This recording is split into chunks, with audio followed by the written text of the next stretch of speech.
बात तक पहुंच गए। अचानक कल संकल्प आया, हमने कहा सोचा कि रीवा में बहुत दिन से क्लास नहीं किया, इसीलिए आज गुरुवार की दिन बाबा का दो चार दिन से बहुत बार बोलते हैं कि बच्चे बृहस्पति की दशा बैठी है, तो ये भी बाबा देखो कितना अच्छा पालना दे रहे हैं। बिना ट्रेन पकड़े बिना बस पकड़े रीवा में पहुंच गए। और बहन जी ने बहुत अच्छा टॉपिक भी दिया है, निरंतर योग युक्त रहने का पुरुषार्थ। वैसे तो रीवा तो 2 बार आया हूं, वो दोनों बार भी अचानक ही आना हुआ। तो ऐसे बीके भाई बहनों की सेवा की थी, बाकी एक जेल में कार्यक्रम किया था, बाकी कहीं नहीं गए थे। तो आज का ये बहुत सुंदर विषय है, वर्तमान समय अनुसार। बाबा कहते बच्चे समय अब बहुत नाजुक चल रहे हैं, और इस नाजुक समय में अपना जन्म जन्मांतर का बोझ कम करने के लिए,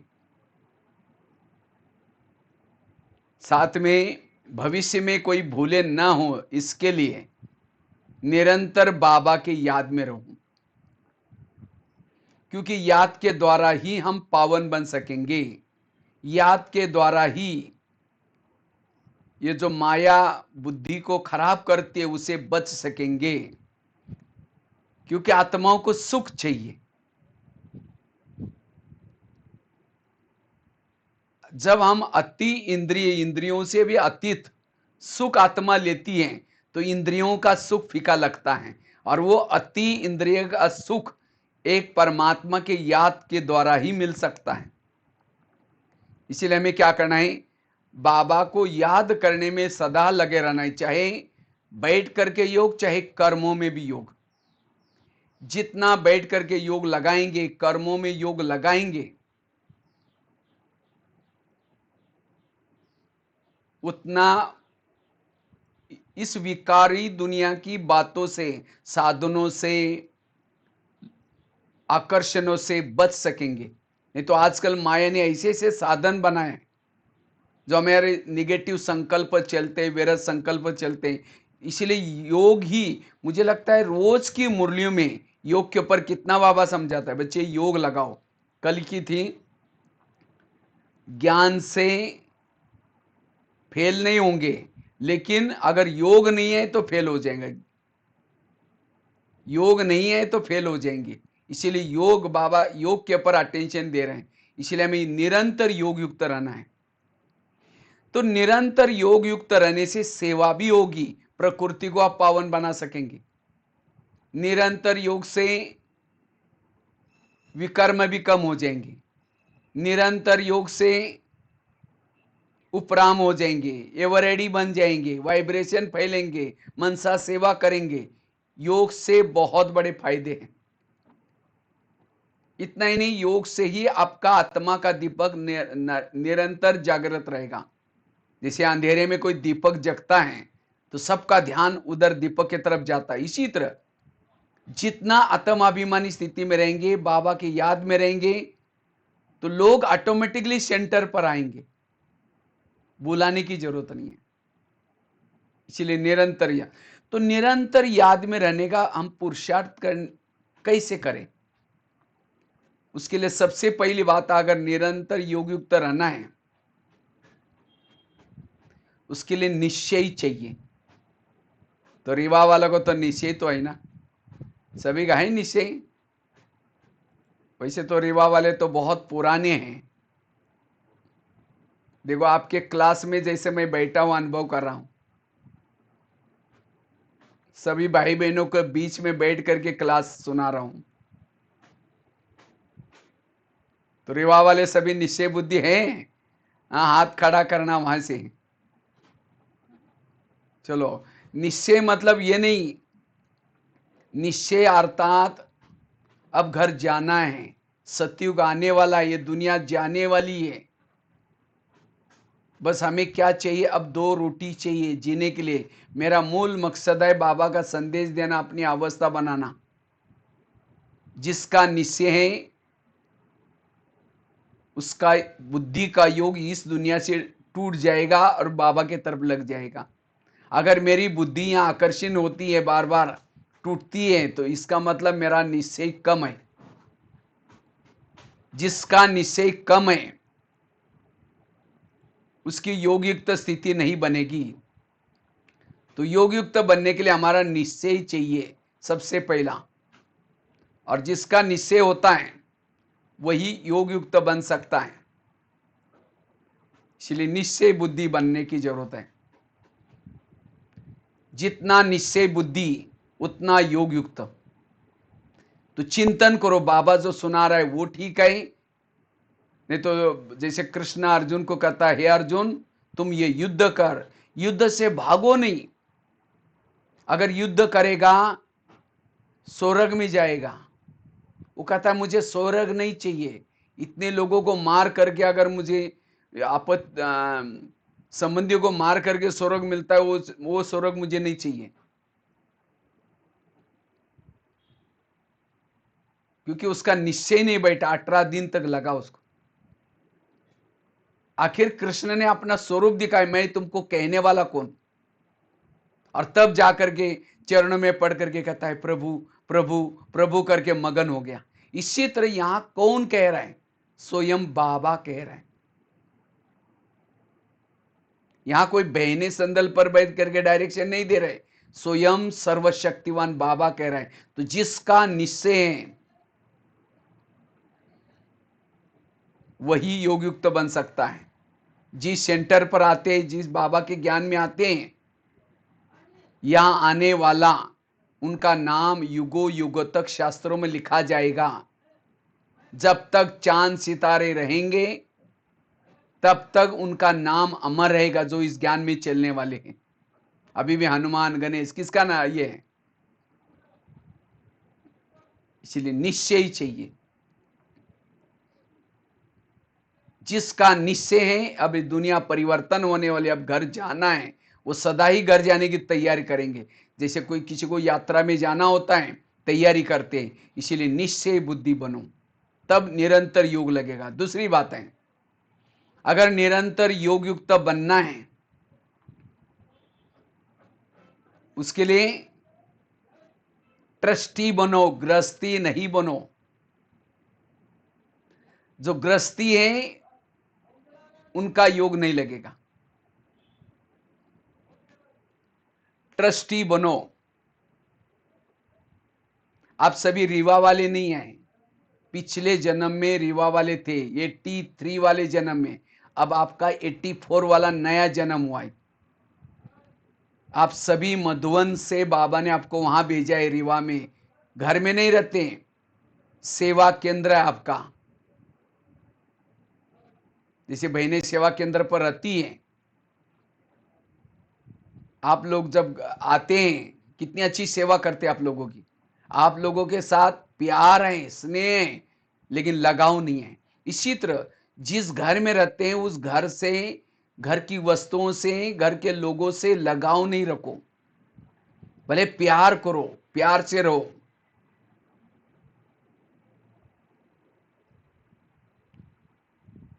वैसे तो बाबा ने आपको वहां ही क्यों क्यों भेजा?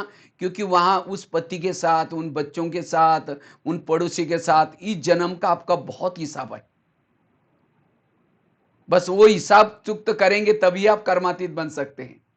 इसीलिए बाबा ने आपको उसी जगह पर रखा हुआ है। और उनकी जितना प्यार से सेवा करेंगे, उनकी हर निगेटिव बातों को पॉजिटिव में लेकर के हल्के रहेंगे, उतना हिसाब कम हो जाएगा।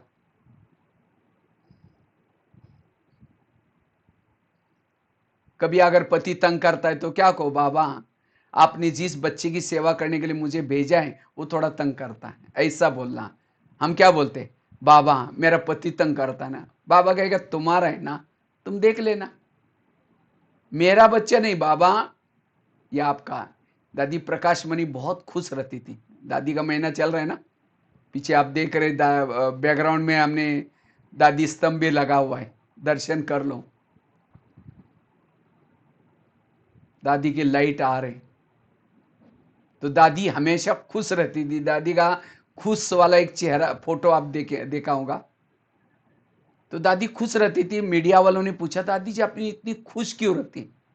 तो दादी ने कहा मैं रात को जब भी सोती हूँ बाबा के कमरे में जाती हूँ, बाबा को कहती हूँ बाबा ये मधुवन तेरा, ज्ञान सरोवर तेरा, शांतिवन तेरा, सारे जोन तेरे, सारे जोन की बहनें तेरी, सारे जिज्ञासु तेरे, मैं खुद भी तेरी, तुम जाने तुम्हारा काम जाने। इसीलिए मैं खुश रहती हूं। इसी तरह आप भी रात को सोते समय क्या कहना, बाबा को गुड नाइट करते समय, बाबा ये दुकान तेरा, घर तेरा, पति तेरा, बच्चे तेरे, खेती तेरी, ये बिजनेस तेरा, मैं खुद भी तेरी, तुम जाने तुम्हारा काम जाने। सारे बोझ प्रभु के हवाले करके सो जाओ। इतना ही नहीं, ये शरीर भी तेरा।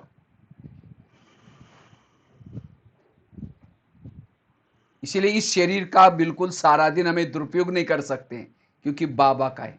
तो ऐसे ट्रस्टी बन करके जो रहता है वही हल्का रहता है। जैसे हम मधुवन में यहाँ डिपार्टमेंट्स में सेवा करते हैं, ये डिपार्टमेंट हमारा नहीं है, बाबा का है, भोलेनाथ का भंडारा है। हम सेवा समझ करके, इसी तरह जब भी आप कहीं दुकान में जाते हैं, नौकरी में जाते हैं, तो बाबा की सेवा के लिए जा रहे हैं। जैसे जब राम आया था, तो राम क्या करता है, जब सीता को ढूंढने के लिए गए थे, तो सागर के किनारे पर सभी पहुंचे और वहां श्यामिया ने लगाए और हनुमान को लंका में भेजा। इसी तरह राम आया है अयोध्या से, परम धाम से, परम धाम अयोध्या है, वहां से धरती पर आए हैं और यहाँ माउंट आबू में डेरा डालकर रखा हुआ है, श्यामे ने डालकर रखा हुआ है। और आप लोगों को रीवा में आपको किसी लिए भेजा है, वहां आत्मारूपी सीताओं को ढूंढने के लिए भेजा है। आप सीताओं को ढूंढने के लिए गए, कोई पैसा कमाने के लिए, नौकरी करने के लिए नहीं गए। जब भी कहीं आप इसमें जाते हैं तो इस नशे में जाओ कि मैं आत्मारूपी सीताओं को ढूंढने के लिए आया हूं, ईश्वर का पैगाम लेके आया हूं। सुनाओ सबको। बाजू में घंटी बजा रहे, देवी आओ दर्शन करो, देवी एक शब्द भी नहीं सुना थी। इसका मतलब मैं भूल गया हूं कि मैं संदेश लेकर के आया हूं। और ऐसे जब ट्रस्टी बन करके रहेंगे, क्यों नहीं योग लगेगा, कर्मों में भी योग लगेगा, बैठ करके भी योग लगेगा। हनुमान को जब लंका में भेजा, ये नहीं सोचा अरे यहां तो कितना सोना है, राम के पास तो कुछ नहीं, चलो यहीं डेरा डालो, यहां कितने फ्रूट है।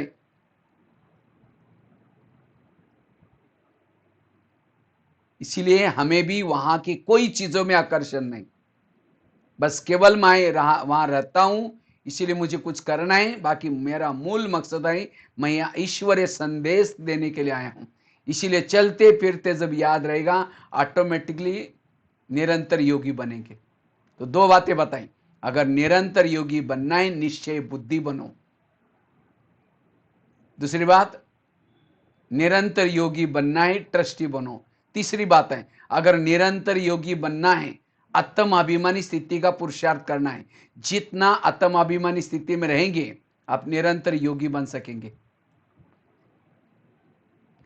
जितना आत्माभिमानी स्थिति रहेंगे, निरंतर योगी बनेंगे। क्योंकि जब हम खुद को भूल जाते हैं तो खुदा भूल जाता है। इसलिए सदा स्वयं की स्मृति, मैं कौन। और जितनी स्वयं की स्मृति रहेंगी तो ऑटोमेटिकली बाबा याद आएगा। सदा मैं आत्मिक स्थिति में रहना। इसीलिए रोज की मुरली में बाबा कहते हैं, बच्चे आत्म अभिमानी बनो, आत्मा का अभ्यास करो। तो जितना जितना हम आत्म अभिमानी स्थिति में रहते हैं, ऑटोमेटिकली बाबा की याद आएगी। तो बाबा की याद भूलने का कारण है देह का भान। जितना आत्मिक स्थिति में रहेंगे, आंखें खुली है, कान खुला है, देखते हुए भी न देखने की अवस्था रहेगी। जितना हम आत्माभिमानी स्थिति में हैं, निरंतर योग युक्त बन सकते हैं। तो इसलिए आत्माभिमानी स्थिति का हमें बार बार क्या करना है, पुरुषार्थ करना है। और जितना आत्माभिमानी स्थिति का पुरुषार्थ करेंगे, ब्रह्मा बाबा ने रोज ये पाठ पक्का करा है। तो इसी तरह जितना हम आत्माभिमानी स्थिति में रहेंगे, निरंतर योगी बनेंगे। जितना आत्माभिमानी स्थिति में रहेंगे, उतना बाबा की याद रहेगी, बाबा की स्मृति रहेगी। आंखों के द्वारा देखने वाली, कानों के द्वारा सुनने वाली, मुख के द्वारा बोलने वाली, मैं आत्मा हूं, मैं आत्मा हूं, मैं इस आत्मा को देख रही हूं, मैं आत्मा इस शरीर रूपी गाड़ी का ड्राइवर है, मैं अलग हूं। मैं आत्मा रूपी ड्राइवर रोज परम धाम से आता हूं शरीर में और गाड़ी चला, तो फिर रात को सोते समय मुझे फिर वापिस जाना है मालिक को समाचार देने के लिए। मेरा मालिक ऊपर रहता है। आत्मा की स्मृति से ही परम धाम याद आएगा, बाबा याद आएगा। जिस दिन हम सेंटर पर पहले दिन आए थे, तो कौन सा पाठ पक्का किया? बाबा ने कहा कि बच्चे तुम आत्मा हो। दूसरे दिन तुम आत्मा तो हो, लेकिन किसकी संतान हो? तीसरी दिन तुम आत्मा तो हो, लेकिन 84 जन्म लेने वाली महान आत्मा हो। 7 दिन हमने यही पाठ पक्का किया आत्मा का। तो वास्तव में यहां का मुख्य लेसन आत्माभिमानी स्थिति। आत्माभिमानी स्थिति के बिना देवता नहीं बन सकेंगे। आत्माभिमानी स्थिति में रहने से हमारे इर्द गिर्द में गुण और शक्तियां रहती है। इसलिए आत्मा का लेसन पक्का करने वालों को ही निरंतर याद रहती है। बाबा ने कहा कि मेरा तुम्हारे से प्यार है, इसीलिए मैंने अपना धाम छोड़ करके, रूप बदल करके तुम्हारे पास आया और तुम्हारे पास रात रात बैठ करके सृष्टि के आदि मध्य अंत का ज्ञान का डमरू बजा बजा करके अगम निगम के सारे भेद खोले। रात रात बैठा। अगर तुम्हारा भी मेरे से प्यार है, अब तुम भी अपना रूप बदल करके मेरे पास ऊपर आकर के बैठो। लेकिन बाबा ने कहा कई बच्चे बैठना चाहते हैं लेकिन नहीं बैठ पाते। क्यों? अपना रूप नहीं बदलते, देह के भान में आकर के बैठने की कोशिश करते। देह भान वाला परम धाम में, अव्यक्त वतन में स्थित नहीं रह सकता। इसीलिए रूप बदल करके जाना। इसीलिए आत्माभिमानी स्थिति वाला ही निरंतर योग युक्त बन सकता है। ये पहला लेसन फाउंडेशन है। देहबान सभी विकारों का जड़ है, मुख्य है। राम रावण का युद्ध चलता है, राम रावण को का एक सिर काटता है, फिर दूसरा काटता है, रावण नहीं मरता। विभीषण कहता है ये ऐसा नहीं मरेगा, उसके नाभि में तीर लगाओ, और जब नाभि में तीर लगा रावण मर गया। इसी तरह हम भी रावण को मारने में लगे हैं, कोई 2 साल से, कोई 10 साल से, लेकिन नहीं मर रहे हैं। क्यों? क्योंकि गले काट रहे, केवल काम का गला काटते, क्रोध का काटते, लेकिन नहीं मर रहा है। इसीलिए देह भान को खत्म करना, और जब तक देह भान को खत्म नहीं करेंगे रावण के गले नहीं कटेंगे। तो रावण के गले काटने का यह है, देह भान को खत्म करना। इसलिए बाबा कहते हैं बच्चे आत्माभिमानी बनो। ये आत्माभिमानी स्थिति यही मायाजीत बनने का साधन है। तो निरंतर योग बाप क्यों भूल जाता है? क्योंकि आत्मिक स्थिति का अभ्यास की कमी है। तो इसलिए आत्माभिमानी बनने का पुरुषार्थ। चौथी बात है, अगर मुझे निरंतर योग युक्त बनना है, अपने संकल्पों को सकारात्मक बना दो, पॉजिटिव बनाओ। जो संकल्प को सकारात्मक बनाता है, पॉजिटिव बनाता है, वही अशरीरी स्थिति की अनुभव कर सकता है, उसके द्वारा योग युक्त बन सकता है। अगर योग युक्त रहना है, अपने संकल्प को कम चलाओ, पॉजिटिव चलाओ। जितना संकल्प को कम चलाएंगे, पॉजिटिव चलाएंगे, आत्मिक स्थिति रहेगी। इसे निरंतर योग युक्त बन सकते हैं। आज कईयों को कर्मों में योग नहीं लगता। क्यों? व्यर्थ सोचते हैं, ये ऐसा क्यों करता है मेरे साथ? इसने मेरे साथ ऐसा क्यों किया? टाली कभी एक हाथ से नहीं बजती, टाली के लिए 2 हाथ चाहिए। अगर कोई व्यक्ति मेरे साथ ऐसा-वैसा करता है तो मैंने भी कभी किया था। हमारे आसपास के जितने भी लोग हैं, हमारे घर के, हमारे परिवार के, रिश्तेदारी, ये सब हमें कोई देने के लिए, कोई हमारे से लेने के लिए। जिन्होंने इस लेने-देने की गहराई को समझ लिया, उनका मन चुप रहेगा, और जिसका मन चुप रहता है वो योग युक्त है। तो योग युक्त न रहने का कारण है विरत संकल्प, नेगेटिव संकल्प, कमजोर संकल्प। इसलिए जिसके संकल्प कम चलते हैं, पॉजिटिव चलते हैं, वो निरंतर योग युक्त बन सकता है।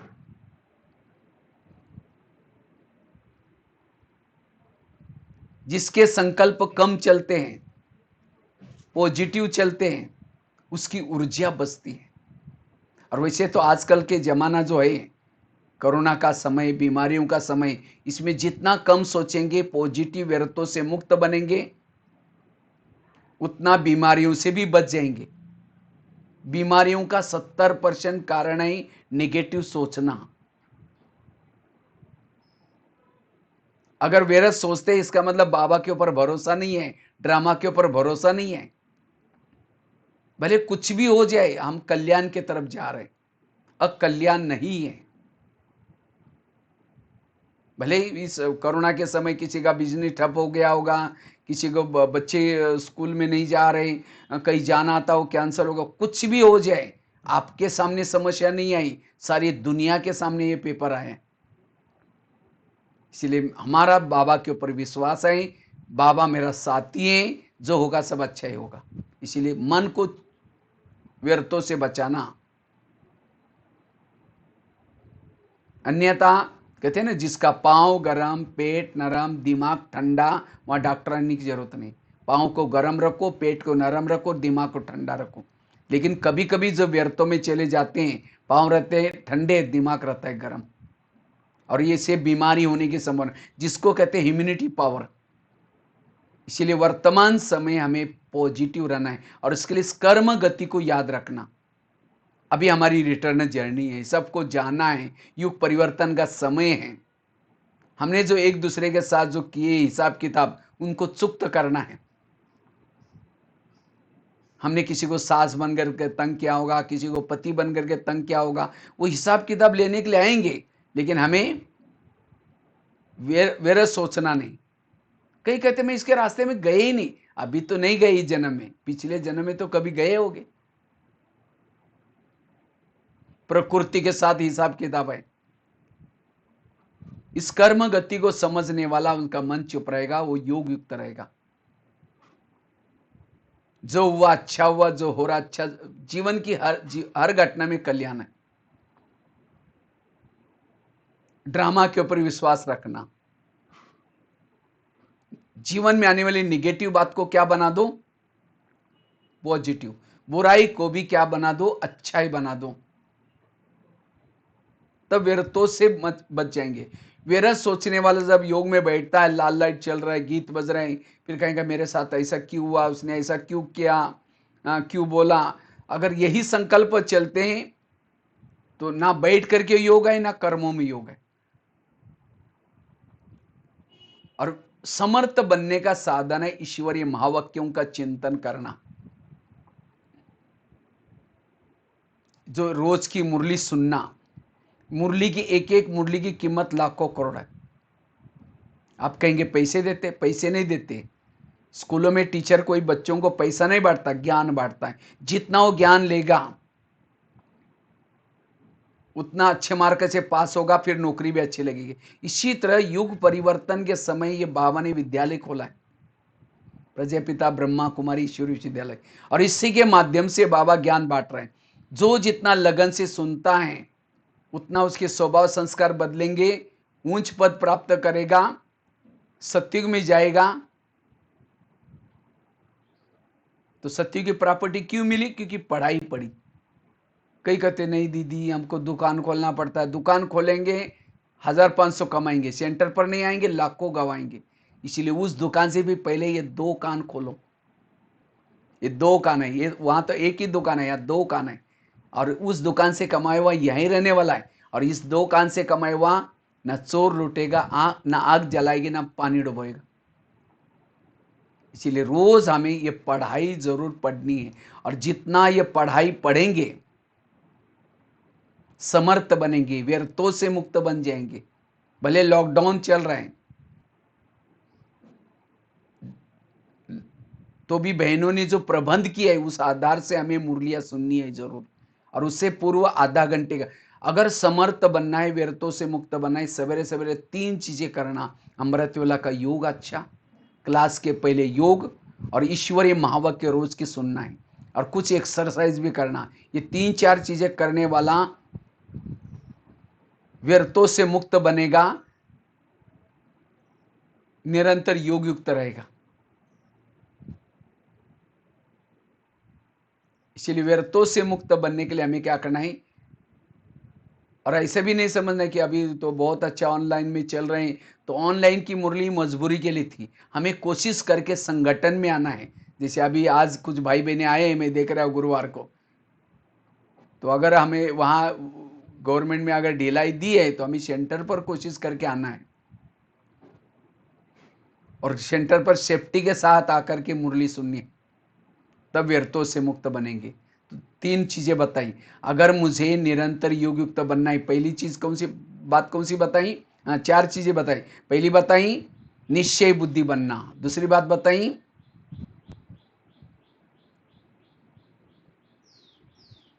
अगर मुझे निरंतर योग युक्त बनना है, ट्रस्टी बनना। तीसरी अशरीरी विधेय बनने का अभ्यास। चौथी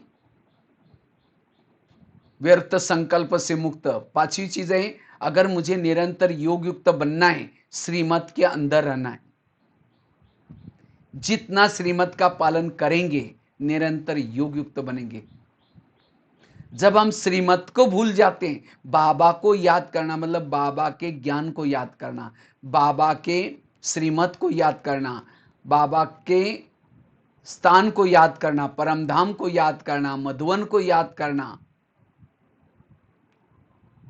इसे भी योग लगेगा। बाबा को याद करना अर्थात बाबा की आने वाली दुनिया को याद करना। याद मतलब ऐसा नहीं कि योग में बैठ गए, लाल लाइट चल रही तभी हमारी याद है। इन चीजों को याद करना, बाबा के गुणों को याद करना, बाबा के उपकारों को याद करना, ये योग। वैसे तो आप लोगों का योग लगता है, ऐसा लगता नहीं, ऐसा नहीं है। योग लगता है तब तो अमृत वाला उठ रहे हैं, योग लगता है तो सेंटर पर आ रहे हैं, योग लगता है तब तो जाकर के बैच पहनते। लेकिन उस योग को निरंतर रखना है। इसलिए निरंतर रखने के लिए श्रीमत का पालन करना है। हर पल मुख के लिए क्या नियम है, आंखों के लिए क्या नियम है, कानों के लिए क्या नियम है,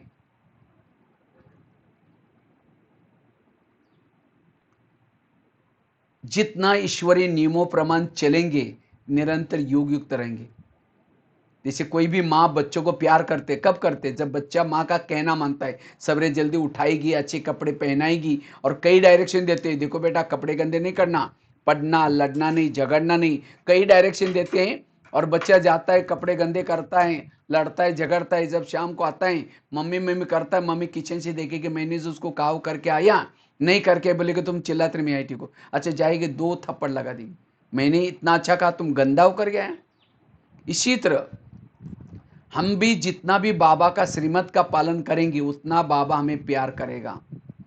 तो जितना श्रीमत का पालन करेंगे, बाबा का प्यार मिलेगा हमें। अगर प्यार नहीं मिलता, इसका मतलब श्रीमत का उल्लंघन करते हैं।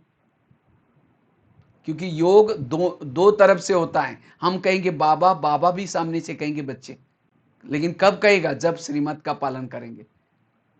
रोज की मुरलियों के महावाक्यों को याद करके उस प्रमाण करके आना। अगर नहीं करके आएंगे तो योग कहां लगेगा फिर? जैसे पति जब मार्केट में जाता है, पत्नी कई डायरेक्शन देते, देखो मेरे लिए थोड़ा ये लेके आना, ये लेके आना। तो इसी तरह हमें भी बाबा ने जो डायरेक्शन दिया उसको सारा दिन याद रखना, तब निरंतर योग रहेगा।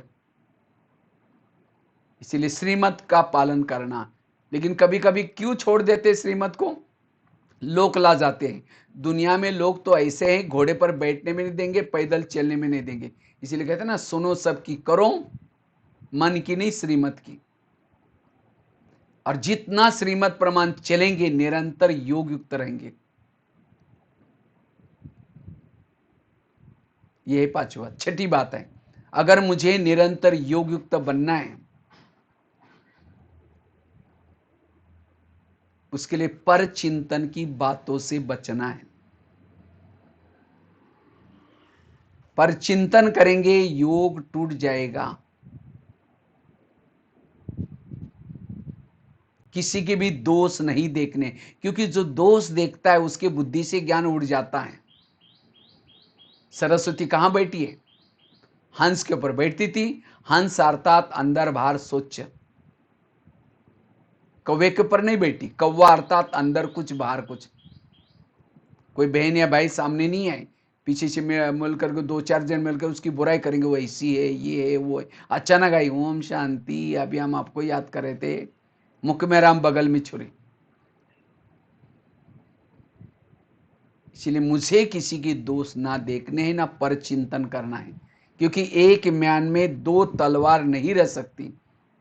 जहां पर चिंतन है, वहां ज्ञान का चिंतन, बाबा का चिंतन खिसक जाता है। पर चिंतन से जो बचा रहता है, योग युक्त रहता है। इसीलिए बाबा के कभी कभी मुरलियों में जो बातें आती है, छोटे छोटे बच्चे, झगमई झगमई नहीं करो, पर ये बाबा क्यों बताता है? क्योंकि ये करेंगे तो योग नहीं लगेगा।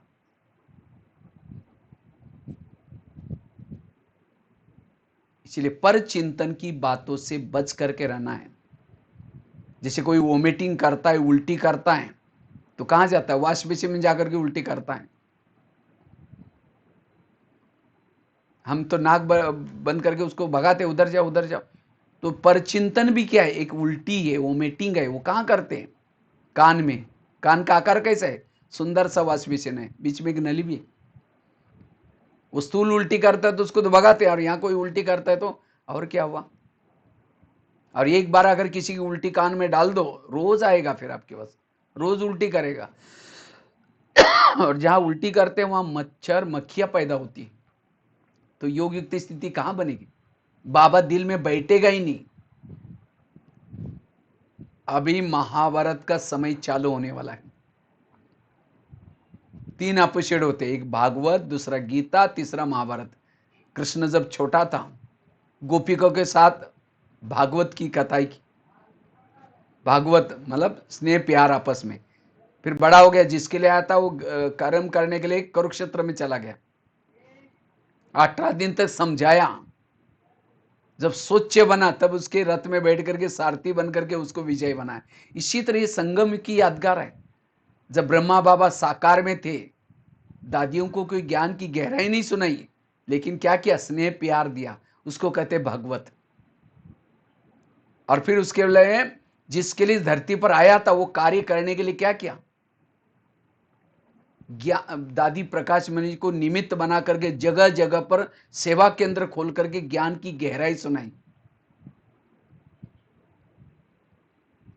फिर भी हम क्वेश्चन करते, ये कैसे हो सकता है, ये कैसे हो सकता है? बाबा कहते हैं, तेरे को कहने वाला कौन हूं? मैं खुद कह रहा हूं।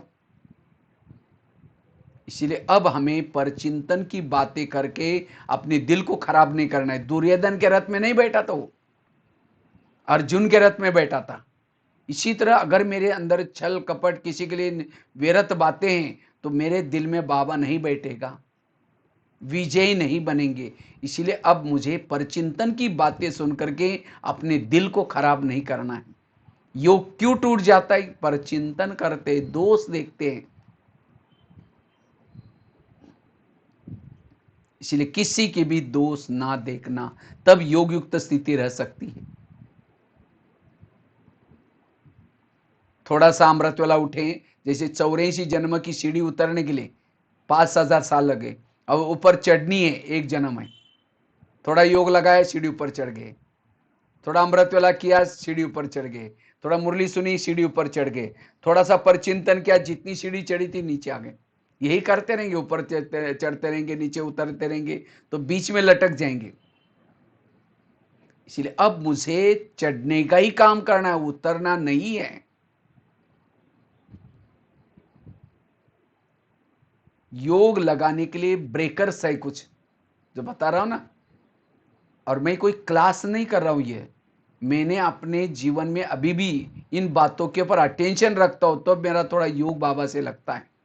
अगर इन बातों में से कोई भी एक भी कमी हो जाते है, पर चिंतन सुना, किया, योग टूट जाता है। देह भान में आ गए, योग टूट जाता है। श्रीमत का कोई उल्लंघन किया, योग टूट जाता है।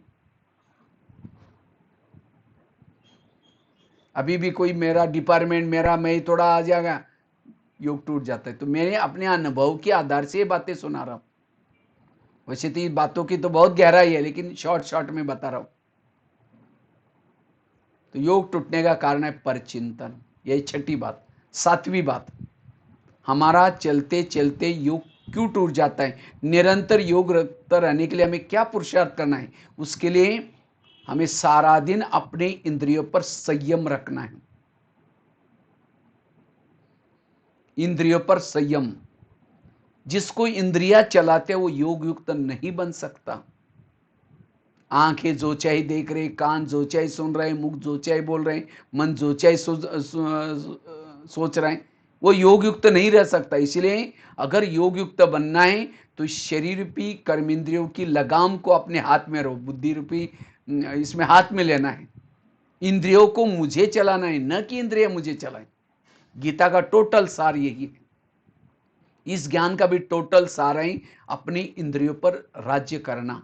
और जिसका इंद्रियों पर राज्य है उसे भूले नहीं होंगी, गलतियां नहीं होंगी, वो निरंतर योग युक्त रहेगा, वो आत्मिक स्थिति में रहेगा। नहीं तो होता क्या है, अगर एक कर्मेंद्रिय कोई गलत कर लेते हैं, आत्मा उसी में उलझल में रहते हैं। जैसे प्रधानमंत्री शांति में कब रहेंगे? जब उसके पार्टी के सब लोग एक्यूरेट काम करते हैं। एक ने कोई गलत काम किया, उनकी नींद फिट जाती है। इसी तरह आत्मा को अशांति तब होती है, विरत में तब चली जाते हैं जब उसके इंद्रियों कोई गलत काम करती। इसलिए सारा दिन मुझे स्वराज्य अधिकारी बनकर के रहना है। इस घर को सुधारो। Charity begins at home. अपने घर को सुधारना। तो क्या शरीर रूपी घर में रहने वाले सब ज्ञान में चलते हैं? आंखें ज्ञान में चलती हैं, कान ज्ञान में चलता है, मुंह ज्ञान में चलता है। जिसकी इंद्रिया ज्ञान में चलती हैं उसके व्यवहार में बदलाव आएगा। उसका व्यवहार सबको पसंद आएगा। कहेंगे माता बड़ी अच्छी है, ये भाई बहुत अच्छा है। अच्छा है मतलब क्या? उसका इंद्रियों पर संयम है। तो ये पुरुषार्थ करना है। ब्रह्मा बाबा ने यही किया। बाबा रोज अपने कर्मेंद्रियों का दरबार लगाते थे। लेकिन हमारी हालत क्या है? अंधेरी नगरी, चौपट राजा, टकेसर बाजी, टकेसर काजा। नगरी का राजा सो है, उसके अंदर जो चाहे हो रहे।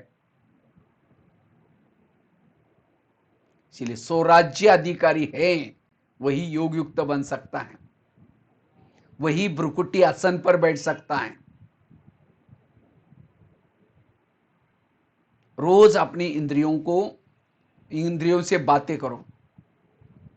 कान से बातें करो। हे मेरे कान, तुम मेरे इस राज्य की शान हो। अगर तुम ना हो तो मैं ईश्वरी महावाक्य कैसे सुनता? और इसलिए मेरा तुम्हारे पर विश्वास है। लेकिन आजकल तुम मुझे धोखा देते हो। मैंने तुमको बॉर्डर पर रखा है, कान कहाँ है? बॉर्डर पर है, लेकिन वही हमको धोखा दे रहा है। और इसीलिए सारा दिन कुछ गलतियां होती हैं, श्रीमत के विरुद्ध काम होते हैं, और तब जाकर के योगयुक्त स्थिति कहां बनेगी? खुशी कहां होगी? इसीलिए स्वराज्य, इसका तो बहुत 1 घंटे का अच्छी क्लास है। कभी एक बार दोबारा कभी करेंगे। कैसे हम अपनी इंद्रियों पर शासन प्रमाण रखना है। और जिसका इंद्रियों पर शासन है निरंतर योग युक्त रह सकता है। रात को सोते समय फिर चेक करो। कान को पूछो, है कान तुम्हारा चार्ट कैसा रहा? तुम्हारा बहुत बहुत धन्यवाद।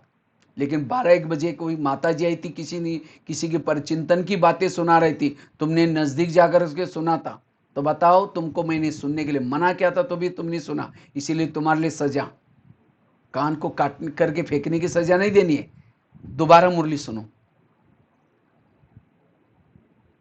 आंखों से बात करो, हे आंखें, मुझे 84 जन्म में बहुत आंखें मिली, लेकिन तुम्हारे जैसे भाग्यशाली नहीं मिली, क्योंकि तुम्हारे द्वारा मैंने सत्यम शिवम सुंदरम को देखा है, घंटों तक देखा है, माउंट आबू में देखा है ना बाबा को। क्या बाबा को देखने के बाद तुम्हें तुम्हारा पेट नहीं भरा? तुम इस संसार की व्यर्थ बातें क्यों देखते हो? अगर देखेगे मैं तुमको सजा दूंगा। मुख के साथ बात करो। तो ऐसे हमें इंद्रियों को संयमित रखना है, और तब जाकर के जो स्वराज्याधिकारी स्थिति में रहता है वही योग युक्त रह सकता है। नहीं तो योग में बैठेंगे, लाल लाइट चल रहा है, गीत बज रहा है, शुरू करेंगे मैं आत्मा हूं, शांत स्वरूप, फिर कहेंगे मेरे को उन्होंने क्यों बोला, फिर कहेंगे ठीक है मैं आत्मा हूं, फिर कहेंगे 15 दिन पहले भी तो बोला था, फिर कहेंगे मैं आत्मा, फिर कहेंगे सबके बीच में क्यों बोला, किसने बोला, कुछ गलत देखा, ये सारी बातें योग से वंचित करेगी। इसलिए स्वराज्य अधिकारी स्थिति, नौका पानी के ऊपर से जाएगी, पार कराएगी, नौका के अंदर पानी आएगा तो डुबा देगी। जो इंद्रियों को चलाता है वो पार हो जाता है, जिसको इंद्रिया चलाते वो डूब जाता है। इसीलिए स्वराज्य अधिकारी का पुरुषार्थ जरूरी है, और जितना स्वराज्य अधिकारी बनेंगे उतना राजा बनेंगे। इसलिए राजा बनने का आधार है स्वराज्य अधिकारी स्थिति। कितनी बातें हो गई? 7। और 2 ही बातें सुना करके, क्योंकि वर्किंग डे भी है, 9 बातें हो जाएगी। आज रीवा वालों को खास 9 रत्नों की 9 पॉइंट की अंगूठी पहना रहे गुरुवार के दिन। इस अंगूठी को पहनकर रखना, आप निर्विघ्न रहेंगे। इतना ही नहीं, निरंतर योग युक्त बन जाएंगे। पहली पॉइंट बताई, निश्चय बुद्धि बनना है। दूसरी बात बताई, ट्रस्टी बनना है।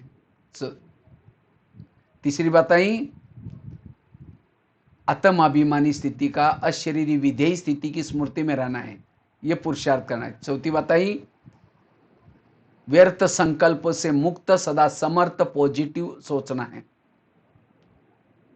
5वीं बात बताई, श्रीमत का पालन करना है। 6ठी बात बताई, पर चिंतन की बातों से बचना है। 7वीं बात बताई, स्वराज्य अधिकारी बनने का पुरुषार्थ करना है।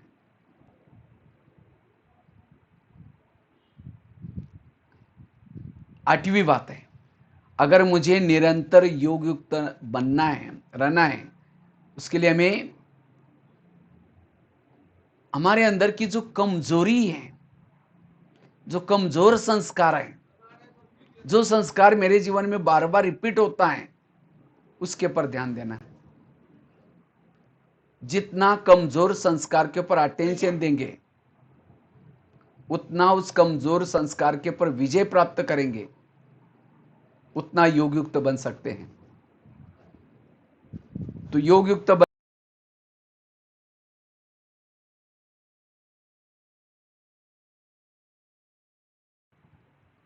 कमजोर संस्कार के ऊपर अटेंशन देने के लिए हमें क्या करना है? उस कमजोरी को ढूंढो, कौन सी मेरे अंदर कमजोरी। जब वो कमजोरी बार बार हमारे पुरुषार्थ जीवन में रिपीट होते हैं, तब जाकर के वो संस्कार के वश हो जाते हैं। इसलिए मुझे कमजोरी के ऊपर जीत प्राप्त करना है।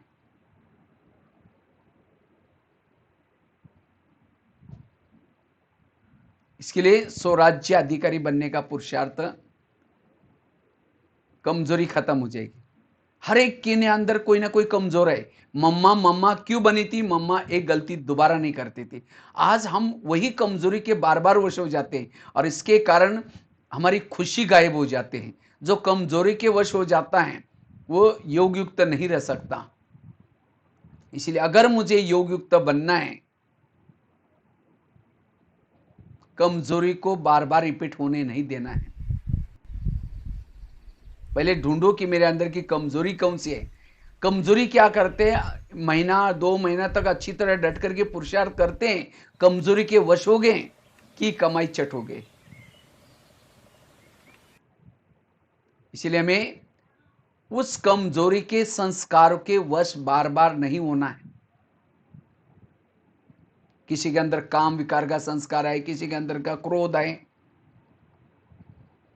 उसको कहीं ना कहीं से भोजन मिल जाता है। और आजकल माया ने तो ऐसे ऐसे साधन बनाया, कहते अच्छा तुम थिएटर में नहीं आते ना, कोई बात है, मैं तुम्हारे जेब में आती हूं।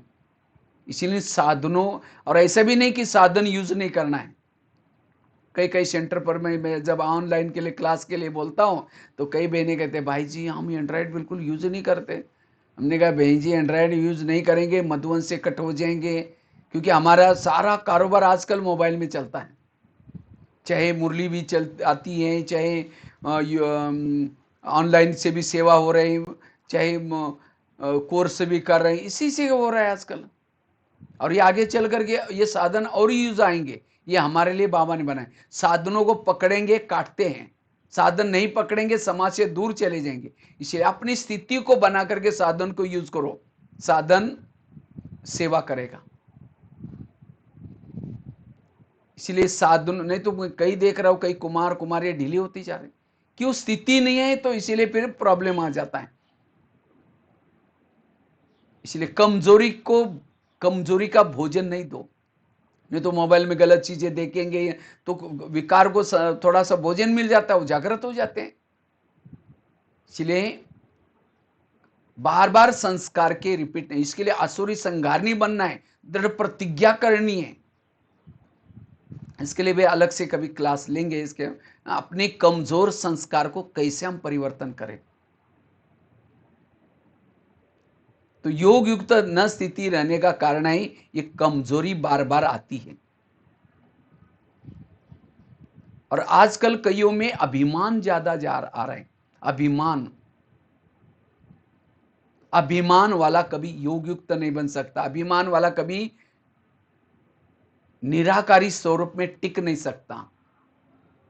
इसीलिए मुझे अगर निराकारी स्वरूप में टिकना है, निरहंकारी होकर के रहना है। पांडव की विजय हो गई, विजय होने के बाद भी पांडव पराजय हो गए थे। किससे पराजय हो गए? पांडव पराजय हो गए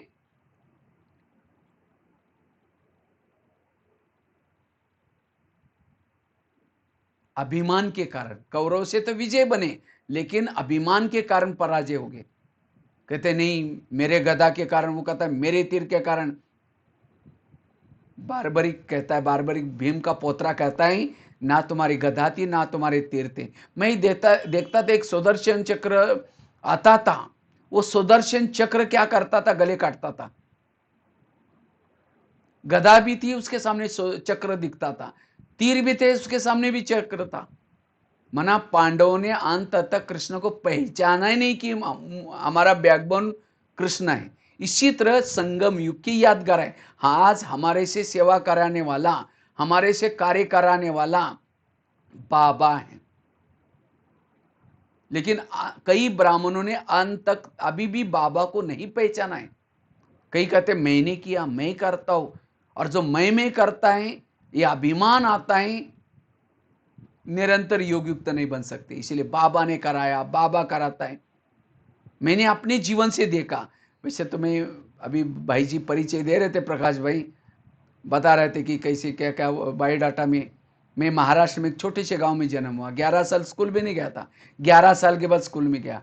टीचर ने पहले दिन 5वीं कक्षा में बिठाया, 11 साल उम्र थी। तो घर वालों ने मना किया जाने के लिए, पैसे नहीं है कहा। मैंने कहा कोई बात नहीं, मैं बिना पैसे नहीं मांगूंगा। रद्दी से डायरी लाता था, पानी से धुलाई करके फिर लिखता था। और उसी रद्दी में एक ब्रह्मा कुमारी का किताब मिला, और उसी किताब से बाबा के ज्ञान में आए। उसी किताब से ज्ञान में आए, और आज बाबा ने कहां से कहां पहुंचा। तो वास्तव में मेरे जीवन की जो कला है, चाहे क्लास करने की कला, चाहे मुरली पॉइंट लिखने की कला, चाहे जो भी कला है, भोजन बनाने की कला, ये सब बाबा ने दी है। मुझे याद है जब मैं शुरू शुरू में गीता वर्षा में आया था, तो गीता वर्षा में शुरू शुरू में आए थे, उस समय बहनें कभी कभी कहते थे बेचारा गरीब बच्चा भी रोज आता है, पता नहीं सत्युग में आएगा नहीं आएगा। कभी कई बार कहते थे। क्योंकि मुझे कुछ नहीं आता था। तो वास्तव में जो भी कार्य कराने वाला कौन है? बाबा करा रहे हैं। मैंने अपने जीवन में एक कहानी याद रखी है। एक व्यक्ति ने गधा पाला था। जब गधा पाला था, उन्होंने एक नया मकान बनाया। जब मकान पूरा हो गया तो सारा सामान शिफ्ट कर दिया। अब महंगाई हो गई है तो सोचते चलो गधे पर रख करके शिफ्ट किया। बहुत खर्चा हुआ था नया मकान बनाने में। लेकिन एक मूर्ति बच गई, तो उसको लगता है मूर्ति कैसे लेके जाऊं। तो क्या करता है, गधे पर रख करके लेके जाता है। सोचता है कि इतना सारा पैसा खा खर्च करूं, तो गधे पर रख करके शिफ्ट कर दिया। थोड़ा थोड़ा सामान शिफ्ट किया। लेकिन जब मूर्ति थी तो मूर्ति भारी थी। तो सोचते कोई बात नहीं, कौन देखेगा, कपड़ा ढक गया, लेके जाने लगा। तो चलते चलते क्या हो गया, वो सामान हट गया।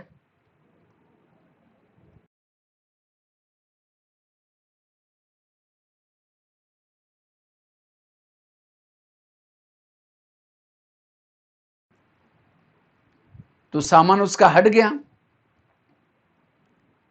अपना कपड़ा हट गया।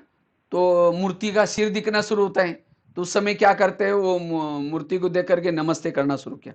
जब नमस्ते करते हैं तो गधे का लोग तो नमस्ते मुझे कर रहे हैं। वास्तव में गधे को नमस्ते नहीं कर रहे थे, मूर्ति को नमस्ते कर रहे थे। इसी तरह आज कई बार हम सेंटर पर जाते हैं, 2-4 दिन सेवा करते हैं, तो बहनें कई बार सम्मान करते हैं, कई बार पगड़ी पहनाते हैं, कई श्रृंगार करते हैं, कई बार मधुवन के लिए लिफाफे देते, पैसे देते। कोई धन की सेवा कर रहे बहनें या कोई सम्मान कर रहे, वो मेरा नहीं हो रहा है। मैं तो एक मधुवन निवासी हूँ, समर्पित का बैच पहना हुआ है, इसीलिए सम्मान हो रहा है। मेरा कोई क्लास सुन करके कोई पैसा नहीं दे रहे। हमें रीवा में भी आया था, मुझे याद आया था, बहनों ने बहुत अच्छा श्रृंगार कर गया था, ताज पहनाया था। तो वास्तव में ये मेरा नहीं हो रहा है। हम तो मधुवन निवासी है, बाबा का सम्मान हो रहा है, बाबा कर रहा है। इसीलिए जैसे कठपुतली को नचाते, नचाने वाला दिखाई नहीं पड़ता, इसी तरह बाबा दिखाई नहीं पड़ता। तो इसीलिए बाबा ने कराया, बाबा कराता है। तब क्यों योग नहीं लगेगा? दादी जानकी जी हमेशा कहती थी, मैं कौन और मेरा कौन। तो इसलिए मैं आत्मा और मेरा बाबा।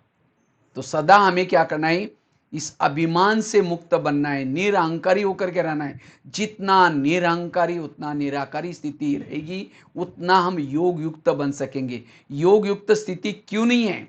उसका कारण है अभिमान। अभिमान के कारण कभी कभी हमारी निराकारी स्थिति नहीं रहती। इसलिए निरहंकारी होकर के चलना चलना है। कभी भी कोई भी, इसीलिए बाबा कभी कभी कहते मेरे अच्छे अच्छे बच्चे थे, बहुत अच्छा ज्ञान योग करते थे, लेकिन आज है ही नहीं, चले गए। क्यों गए और कहाँ गए? उनको चलते चलते कोई कलाओं का, विशेषता का अभिमान आया, इसलिए चले गए। अभिमान सारा दिन है, योग युक्त नहीं रह सकते। आज कईयों को झूठे मुकुटे लगे हैं। दो मैं है, एक असली मैं आत्मा, और दूसरा नकली मैं इंचार्ज हूं, मैं धनवान हूं, मैं इंजीनियर हूं, मैं डॉक्टर हूं। ये सब झूठे मैं। और जो झूठे मैं के मुकुटे जिसको लगे हैं, उस प्रमाण चलता है। किसी ने पूछा नहीं, सम्मान नहीं किया, तुरंत अकड़ जाएगा, मुझे पूछा ही नहीं, तो वेरा संकल्प चले, योग टूट गया। इसलिए असली मैं के स्वरूप में चलो, निरंतर योग युक्त रहेगी। और असली मैं जागृत रखने के लिए जैसे बताया, सवेरे का अमृत वेला का योग अच्छा चाहिए। क्लास के पहले आकर के आधा घंटे का योग करो और मुरली अच्छी तरह सुनो। आज से दृढ़ संकल्प लो, ये 3 चीजें मुझे करनी है। और चौथी बताई, एक्सरसाइज भी थोड़ी सी शरीर के लिए। ये 4 चीजें जो करता है, उसका असली में जागृत रहता है। और जिसका असली में आत्मा में जागृत है, निरंतर योग युक्त है। कई बार माताएं कही कहेगी, बहन जी मुझे पोछा लगाने के सेंटर पर सेवा नहीं देना, नहीं तो हमारी गली वाले कोई कहेंगे तो क्या कहेंगे, ये बड़ी इतनी बड़ी घर की माता और कहाँ आश्रम में पोछा लगाते। बाबा वास्तव में सेवा किसी लिए देता है? अभिमान को तोड़ने के लिए। बाबा ने दादियों से क्या क्या सेवा ली? निर्मल शांता दादी को चप्पल ठीक करने की सेवा दी। कहते बाबा मैं कैसी करूं? कहते एक मोची जितनी अकल नहीं, तुम विश्व के राजे कैसी करोगे? ब्रह्मा बाबा एक बार गोबर के उपले लगा रहे थे, गोबर के, निक्कर पहनी थी, हाफ चड्डी बनियान पहना था और गोबर के उपले बना बना करके दीवार को चिपका रहे थे। इतने में दादी जी आई, बाबा आपसे मिलने के लिए कोई वीआईपी आए। तो बाबा ने कहा कि बच्चे को यहीं भेज दो। नहीं बाबा वो बहुत बड़ा है। नहीं नहीं यहीं भेजो। तो दादी ने क्या क्या सोचे, बाबा बोल रहे तो भेज दिया। तो वीआईपी ने जब बाबा को जैसे देखा, बाबा को देखते ही विष्णु चतुर्भुज का साक्षात्कार हुआ। विष्णु चतुर्भुज चक्र घूम रहा है, गदा है, पदम है। कुछ समय के बाद देखता है बुजुर्ग व्यक्ति गोबर का उपला घुमा रहा है। कुछ समय के बाद देखता है विष्णु चतुर्भुज। तब समझ में आया कि ये वास्तव में ये विष्णु चतुर्भुज, ये ब्रह्मा बाबा यही है। और बाबा चरणों में पड़े, बाबा के चरणों में पड़ता है वो, और पूरा परिवार के सहित समर्पित हो गया वो। यह है निरंकारिता। इसीलिए हमें निरंकारी होकर के सारा दिन कहते हैं विद्या विनयन शोभते। ये टोटल आपके पास ज्ञान है, योग है, तो इसका मतलब आपके अंदर ज्ञान है। और ये ज्ञान होने के बाद अगर अभी नम्रता नहीं आई, ज्ञान कोई काम का नहीं। इसलिए हमें निरंतर क्या करना है, योग युक्त बनने के लिए निरंतर योग युक्त बनने के लिए निरंकारी बनने की बड़ी जरूरत है। और लास्ट की 9वीं बात सुना करके पूरा करता हूं, 9:30 बजने वाले हैं। अगर निरंतर योग युक्त बनना है, योग की विधि को समझना जरूरी है। जितना योग के विधि को समझेंगे, अभी तक कई भाई बहनों को योग को समझा ही नहीं, योग कैसे लगाया जाता है। कई बैठेंगे फोटो की तरफ देखते रहेंगे। फोटो की तरफ देखना ये योग नहीं है। जैसे माँ का बच्चा मुंबई में है, फोटो को देखते हुए भी उसका आंखें फोटो की तरफ है, ध्यान बॉम्बे की तरफ है। इसी तरह बाबा का फोटो देखते हुए भी बाबा जहां रहता है चैतन्य में, वहां बुद्धि जाए, ध्यान जाए, तब वो योग है। और जो विधि से सवेरे का, ये 2 प्रकार का योग है, एक कर्म योग, दूसरा बैठ करके योग। कर्म योग, बैठ करके योग के जो बाबा ने मुकर्रर टाइम दिए, अमृत वेला का योग, क्लास के पहले वाला योग, नुमा शाम का योग, ये सब बैठ करके योग करने के। ट्रैफिक कंट्रोल थोड़ा खड़ा होकर के, फिर रात को सोने से पहले इसको हमें बैठ करके ही करना है। कुछ एक्स्ट्रा भी और निकालो तो वर्तमान समय अनुसार 3-4 घंटे का योग बैठ करके चाहिए, और तब जाकर के कर्मों में आपका योग लगेगा, आप निरंतर योगी बन सकते हैं। कई तो बाबा कहते, बाबा के आधा घंटा भी बैठते ही नहीं। बाबा ने कहा ना, अगर तुम आओ परम धाम में तो मैं बुद्धि की मालिश कर दूंगा। लेकिन कई तो आते ही नहीं। ध्यान में भी बैठने के बाद ध्यान भटकता है, बुद्धि भटकती है। इसलिए विधि पूर्वक योग करने की जरूरत है। और जो विधि पूर्वक योग करता है वो निरंतर योगी बन सकता है। तो निरंतर योगी बनने के लिए हमें क्या करना है, योग के विधि को समझना बहुत जरूरी है।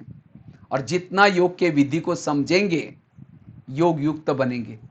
कर्म में योग युक्त बनने के लिए ट्रस्टी बनना जरूरी है। तो ये 9 बातें अगर जीवन में लाएंगे, तब आप योग युक्त बन सकेंगे। तो 9 रत्नों की अंगूठी, इससे आप निर्विघ्न बनेंगे। आजकल किसी को कुछ होता है तो क्या करते हैं, अंगूठी पहनते हैं, 9 रत्नों की अंगूठी पहनते हैं। तो आज आप भी इस आपके जीवन में कोई विघ्न ना आ जाए, आपको शांति मिल जाए, सुख मिल जाए, तो आप भी ये 9 पॉइंट की अंगूठी पहनकर रखना।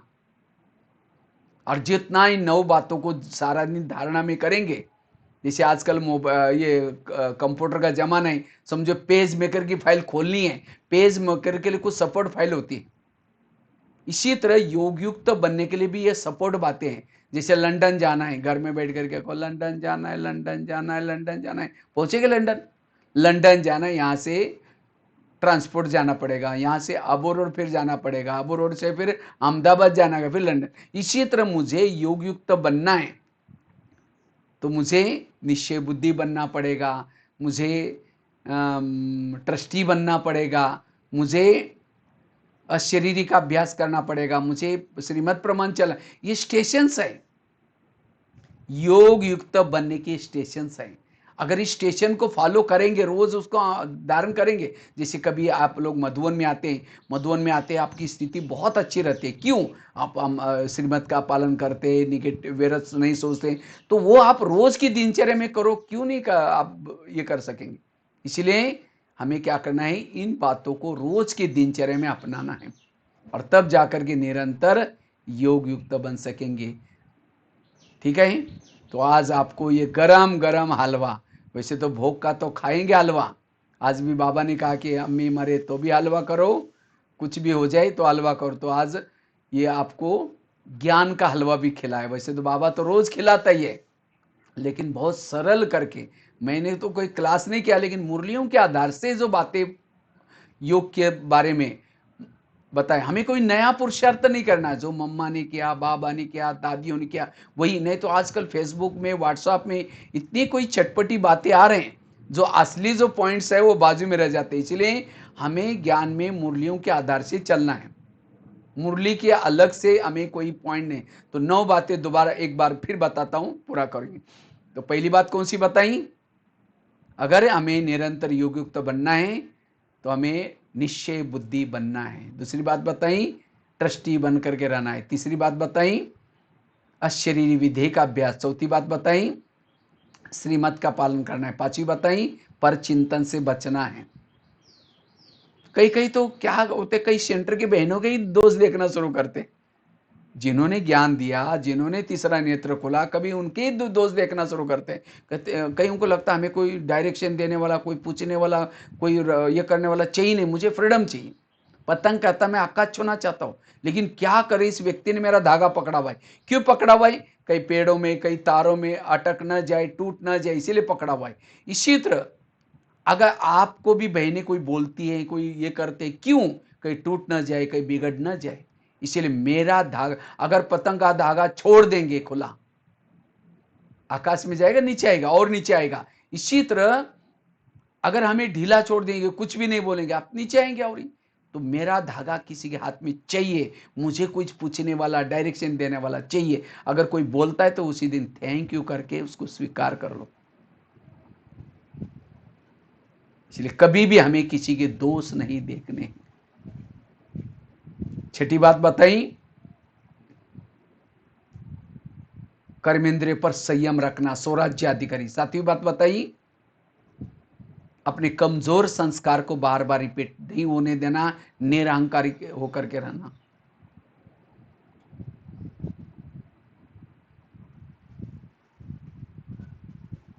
और आठवीं बताई, नवीं बताई, योग के चार्ट को बढ़ाना। जितना योग के चार्ट को बढ़ाएंगे, योग युक्त बन सकेंगे। तो ये कुछ 8-9 बातें थी, जिसकी पॉइंट को सदा बुद्धि में रखना है, तब योग। अगर आपका योग जिस दिन लगा नहीं, इसमें से कोई भी कोई बात का उल्लंघन किया होगा, तब आपका योग नहीं लगा। ठीक है, बहुत बहुत धन्यवाद बहन जी को, प्रकाश भाई को, निर्मल बहन को, जो हमें सेवा का मौका दिया। देखो ना, नाश्ता करने की ज़रूरत है। मैं कई बार जब सेंटर पर जाता हूँ, मैंने देखता हूँ बहनें तो क्लास में बैठती नहीं, कहेंगे। मैं पूछा, बहन जी आप क्लास में थे? नहीं नहीं भाई जी, आपके लिए नाश्ता बना रहा था। तो मैं सोचता हूँ ये कितना अच्छा है। देखो बहनों को ना नाश्ता बनाने की ज़रूरत है, ना हमें अभी कोई ट्रेन पकड़ने की जरूरत नहीं, आप बैठे बैठे आपके पास आए। कभी एक बार भट्टी रखो, है बहन जी, कभी भट्टी रखेंगे तो बहुत अच्छा। 3 क्लास भी हो जाएंगे, योग भी कराएंगे। कभी कोई संडे पकड़ करके कभी एक दिन भट्टी करेंगे ऑनलाइन से। ठीक है, बहुत बहुत धन्यवाद। 2 मिनट बाबा को याद करके फिर पूरा करेंगे। जैसे लग रहा है ना, मैं आपके क्लास में बैठ करके, रीवा में बैठ करके वहां सुना रहा हूँ। हाँ, क्लास में वहां आकर के क्लास चल रहे हैं। बाबा कहते ना, जो बांधेली माता उनका योग मेरे से ज्यादा होता है। क्यों? जब पति तंग कौन याद आता है? 2 मिनट लोग करेंगे फिर पूरा करेंगे। इसीलिए बाबा कहते बच्चे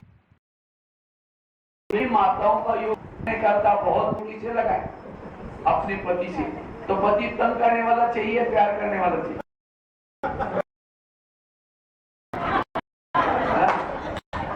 जिसका पति सत्य का पद ऊंचे है और जिसको पति बहुत प्यार करता है उसका सत्य का पद कुछ भी नहीं।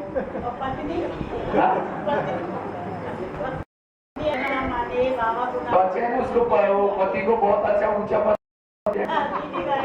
इसीलिए बाबा कहते बच्चे निर्विघ्न, इसीलिए भाग्य जाता है, कभी भी घबराना ना। ड्रामा तो जिन्होंने ड्रामा को पसंद किया, हमें किसी पति को छोड़ना नहीं, किसी को छोड़ना नहीं। नजर बदलो, नजरें उसी गली में रहना है, उन्हीं पड़ोसी के साथ रहना है, उसी झगड़ा करने वाले के साथ रहना है, लेकिन अपनी नजर बदलो। क्योंकि भाग्यशाली वर्तमान समय संगम युग में हमारा जो कुछ है सब कल्याणकारी है। इसीलिए व्यर्थों से करो, और जिन्होंने व्यर्थ रहेगा मन शांत रहेगा, और जिसका मन शांत है वो योगी है, वो आत्माभिमानी है। इसीलिए वर्तमान समय हमारे जीवन की जो भी झंझट है, जो भी कोई प्रॉब्लम है, मेरा संकल्प। तो अपनी नजर को बदलो। एक राजा था, तबीयत बहुत खराब हो गई, तो किसी ने राजा को राय दी, आपको हर चीज हरी देखो तो आपकी तबीयत अच्छी हो जाएगी।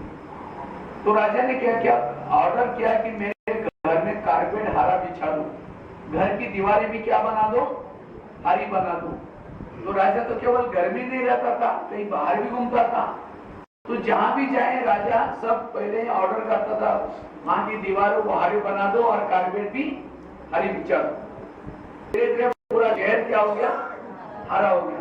तो किसी ने पूछा ये हरा वैसे वैसा, ताकि तबीयत खराब है। राजा के पास जाकर के कहता है, राजन आप अपने चश्मा हरा बना दो। अगर चश्मा हरा बना दो तो कैसा देखा पड़ेगा, हम कितने लोगों को बदलेंगे? अपने विचारों को बदलो, सब कुछ बदला।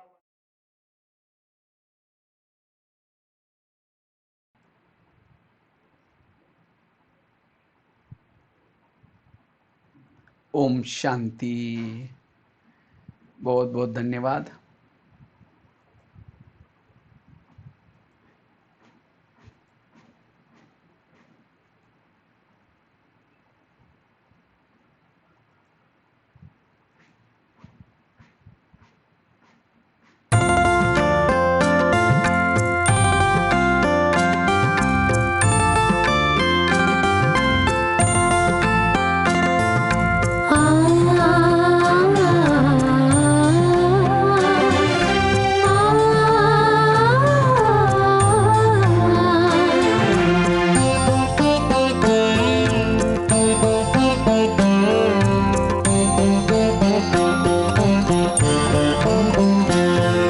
शिव बाबा